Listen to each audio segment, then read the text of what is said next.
बहुत समय पहले की बात है। एक घना जंगल था जहां कई तरह के जानवर रहते थे। उनमें से एक थी एक चालाक लोमड़ी और दूसरा था एक दयालु और भोला भाला सारस। दोनों आपस में अच्छे मित्र थे।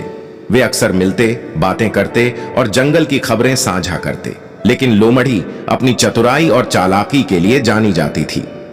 वह दूसरों के साथ मजाक करने और चालाकी दिखाने में बहुत आनंद लेती थी। एक दिन लोमड़ी ने सोचा, क्यों न सारस के साथ एक मजाक किया जाए। उसने सारस को खाने पर बुलाने का निश्चय किया और बोली, मित्र सारस, मैं तुम्हारे लिए बहुत स्वादिष्ट भोजन बनाना चाहती हूं।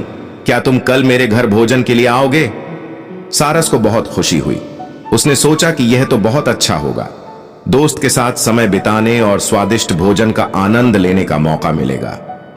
उसने सहर्ष निमंत्रण स्वीकार कर लिया और अगले दिन लोमड़ी के घर पहुंच गया। लोमड़ी ने उसके लिए एक पतला और चिपचिपा सूप बनाया था। जब सारस वहां पहुंचा तो उसने देखा कि लोमड़ी ने वह सूप एक चौड़ी और सपाट थाली में परोसा था।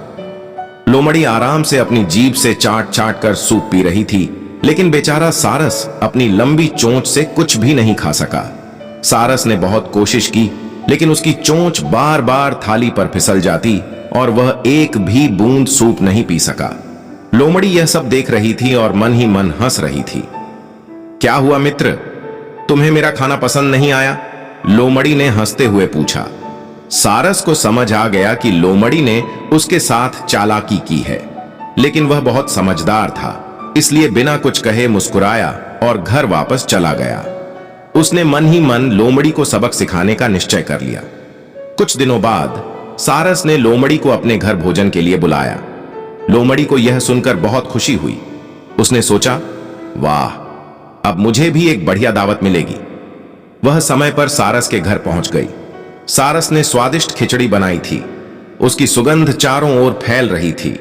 लोमड़ी के मुंह में पानी आ गया, लेकिन जब सारस ने खिचड़ी परोसी तो उसने उसे एक लंबे और संकरे मुंह वाले घड़े में डाल दिया।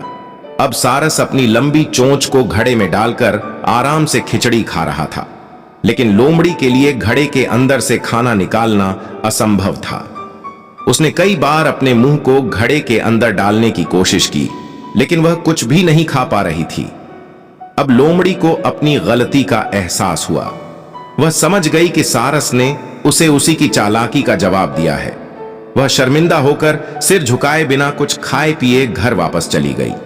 शिक्षा: जो दूसरों के साथ छल करता है उसे भी कभी न कभी उसी का सामना करना पड़ता है।